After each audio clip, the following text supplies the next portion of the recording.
Hola a todos, en la clase de hoy desarrollaremos el tema proceso de comunicación.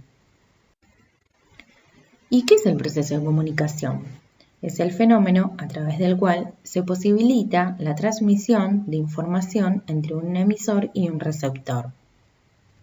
Este proceso nos permite interactuar, supervisar, tomar decisiones y conectarnos entre las diversas personas que forman a la organización y a toda la organización con el ambiente.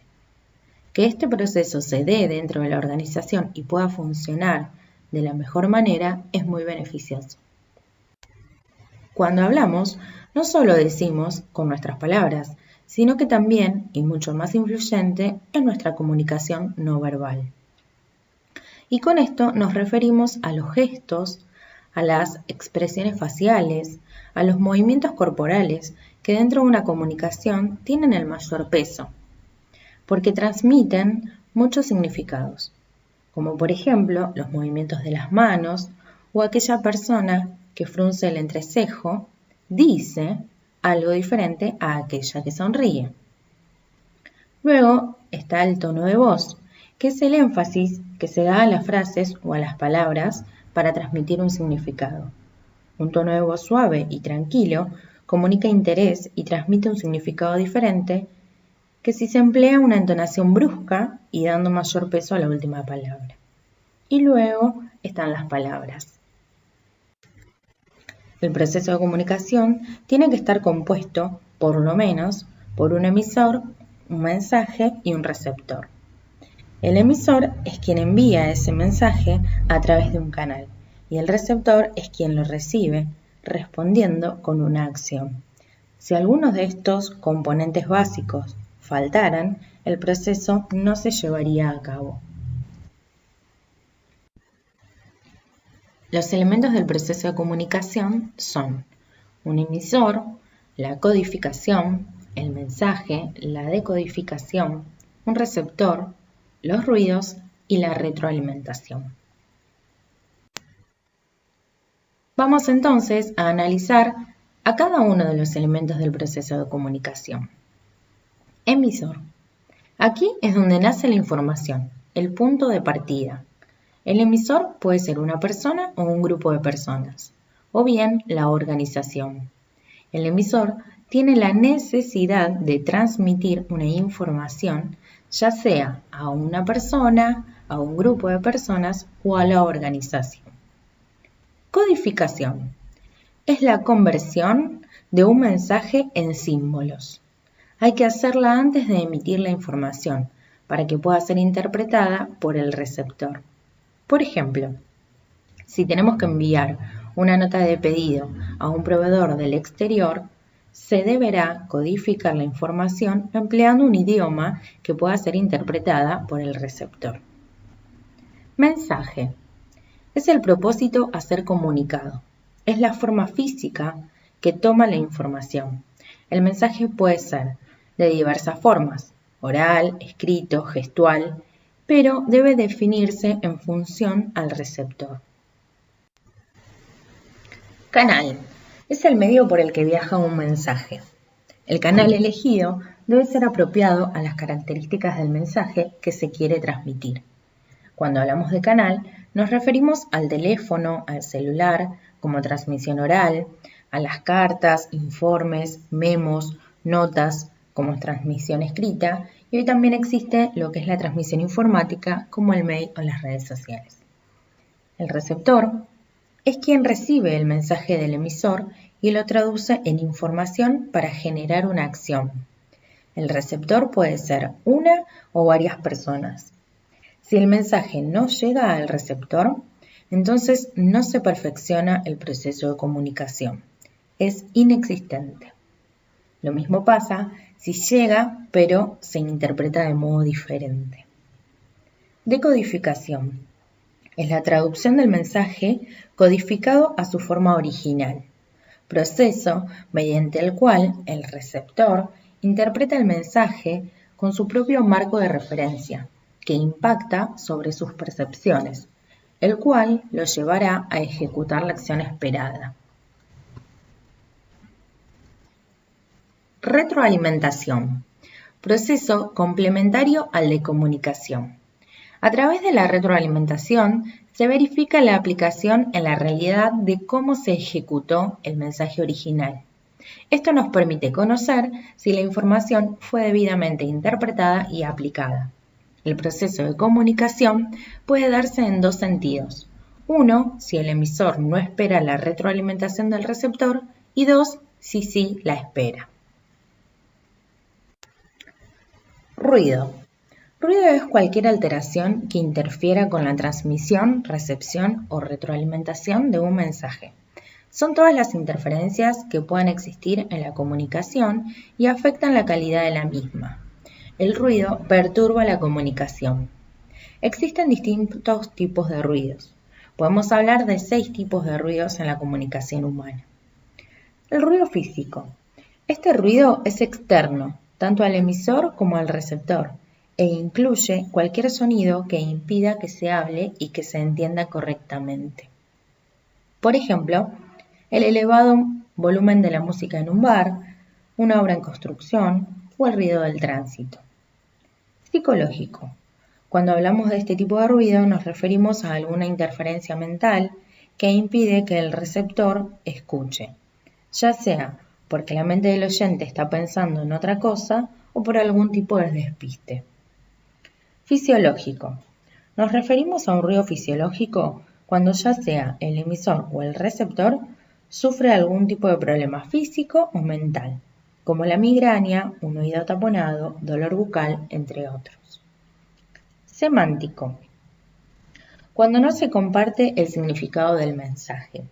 Es muy común que se dé este tipo de ruido si una persona profana de una materia habla con un experto sobre esa materia. Por ejemplo, si el médico utiliza términos específicos, los pacientes no vamos a entender. De influencia. Se da cuando las actitudes de una de las partes implicadas dificultan el entendimiento. No hay una intención clara de comprensión de uno hacia el otro. Finalmente, encontramos un último tipo de ruido, el ruido técnico. Este está referido a los defectos en los medios usados para la comunicación. Por ejemplo, cuando estamos hablando por celular y no tenemos buena señal, o si se nos corta el Wi-Fi cuando estamos trabajando con la PC, todo aquello que el problema sea para transmitir. Se entiende que lo que falla es la técnica.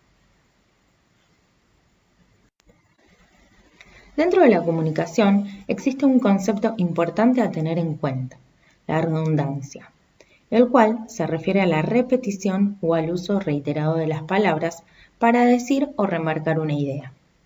Sobre todo, es una estrategia de la comunicación que sirve para intensificar o subrayar la información que tiene el mensaje para que ningún ruido provoque una pérdida fundamental de esa información. Se tiene que tener en cuenta que cuando se utiliza esta estrategia, nunca va a sumar información nueva a la ya dicha, sino que se va a repetir algo que ya se sabe o que es fácil de decodificar. Muchas veces la redundancia no es bueno para el proceso de comunicación, ya que solo puede llegar a generar confusión en el mensaje que se quiere dar o hasta llegar a perder la atención del receptor. Ejemplos de esta estrategia pueden ser cuando se maldice, salir para afuera, subir para arriba, entrar para adentro.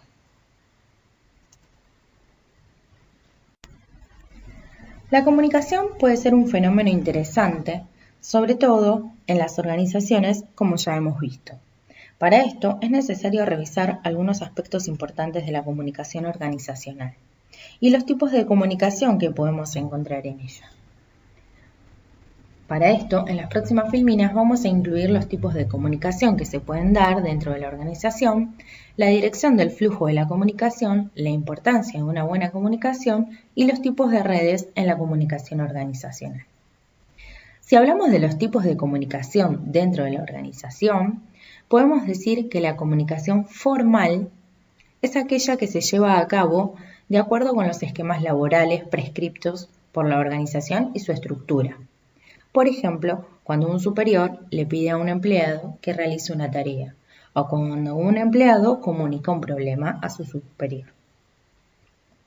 La comunicación informal es la comunicación organizacional que no está definida por la jerarquía estructural de la compañía. Por ejemplo, cuando los empleados hablan entre sí en el comedor, mientras recorren los pasillos o cuando hacen ejercicios en el gimnasio de la empresa. Cuando hablamos de la comunicación externa, nos referimos a toda aquella información que está destinada al público que no forma parte de la organización. Por ejemplo, los proveedores, los clientes, los bancos, entre otros. Cuando hablamos de la comunicación interna, es toda esa comunicación que se da dentro de la organización y que está dirigida al equipo de trabajo. Toda información importante, ya sea para agilizar el trabajo, por ejemplo, o también para tomar decisiones.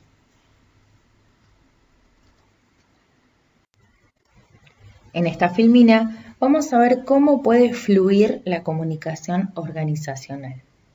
Cuando hablamos de comunicación descendente, nos referimos a aquella comunicación que fluye hacia abajo, o sea, hacia el nivel inferior. Por la estructura de la jerarquía, desde el nivel superior hacia sus empleados. Se utiliza para informar, dirigir, coordinar y evaluar a estos últimos.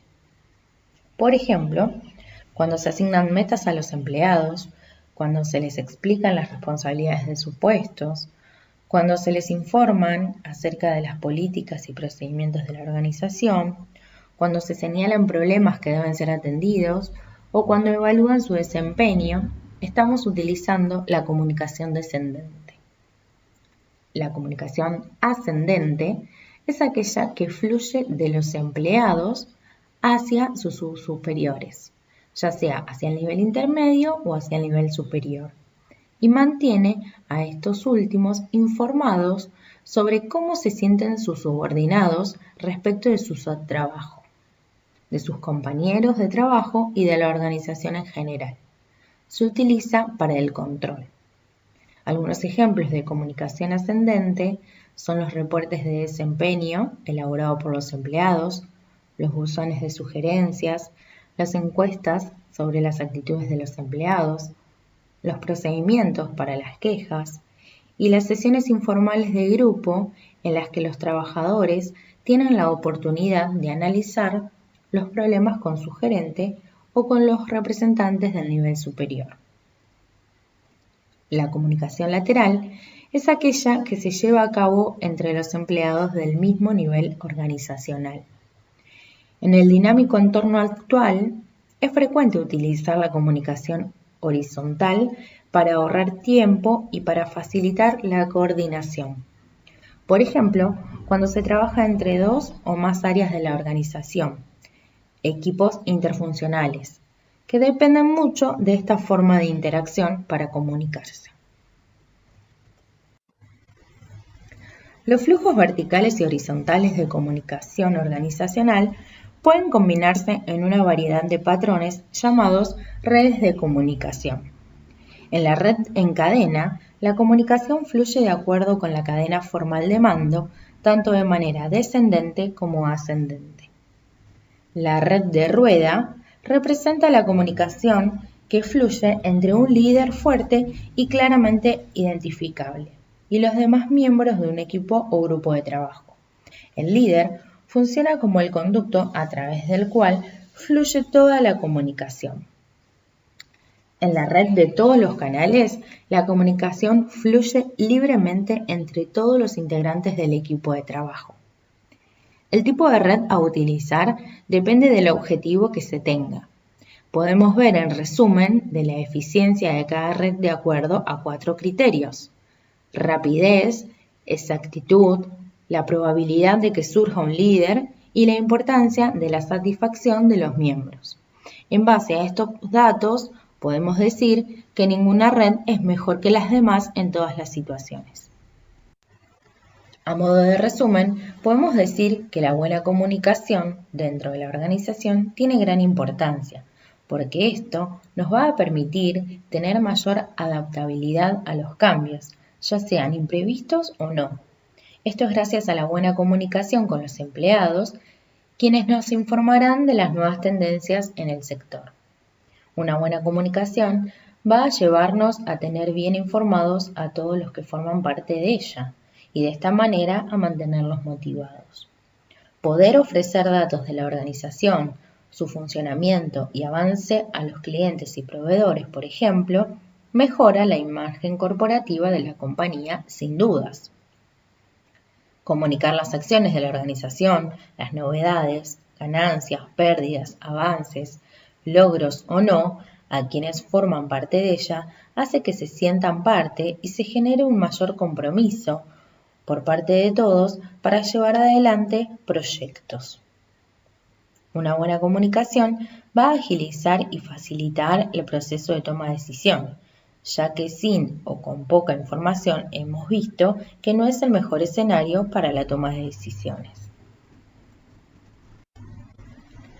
La tecnología está cambiando la manera en que vivimos y trabajamos, y el momento actual en el que estamos viviendo es un gran ejemplo de esto.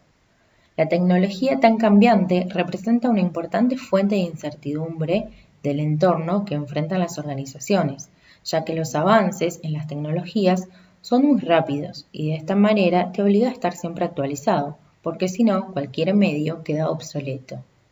Hoy en día, las tecnologías de la información afectan prácticamente todos los aspectos organizacionales. Las TI han cambiado radicalmente la forma en que los miembros de las organizaciones se comunican. Tal es así que han hecho posible que el personal de las organizaciones esté completamente disponible a cualquier hora, sin importar en dónde se encuentre. Los empleados no necesitan hallarse ante un escritorio con la computadora encendida para comunicarse con otros miembros de la organización. Esperamos que les haya servido la explicación. Les dejamos la bibliografía propuesta por la cátedra. Les mandamos saludos y gracias.